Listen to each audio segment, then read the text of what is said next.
Hey all good morning. మార్నింగే weight check చేసుకున్న. Fasting తర్వాత జనరల్‌గానే కొద్దిగా వెయిట్ తగ్గుతాం. అది రియల్ కౌంట్‌లో చేసుకోవద్దు. ఎందుకంటే మళ్ళీ వెంటనే గ్రాబ్ అవుతాం కదా wait. So, I'm starting my day with yogurt. ఇంట్లో చేసిన యోగర్ట్‌తోనే ట్రై చేస్తాను. ఎందుకంటే బయట యోగర్ట్‌లో కొద్దిగా షుగర్స్ యాడ్ అయితాయి డెఫినెట్‌గా. ఎప్పుడు మన కొలంబస్‌లో వెదర్ బావుంటది దేవుడా! So, that's it for today. మనం స్టీల్ ప్యాన్తో ఏమన్నా ఫ్రై సాట్ చేద్దామన్నా త్వరగా మాడిపోతుంటాయి. అట్లా మాడుకుంటా ఉండాలంటే ఫస్ట్ ప్యాన్ పెట్టి బాగా హీట్ అవుతున్నప్పుడు వాటర్ వేసి ఇట్లా స్టీలింగ్ చేస్తూ ఉండాలన్నమాట. సో అదంతా బబుల్గా ర్యాప్ అయిపోతున్నప్పుడు మనకి చాలా ఈజీ అవుతుంది.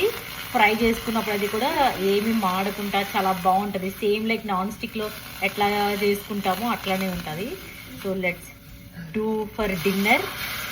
Full veggies and some grill చికెన్ని నేను సార్ట్ చేస్తాను just, and that is for dinner. Let's see.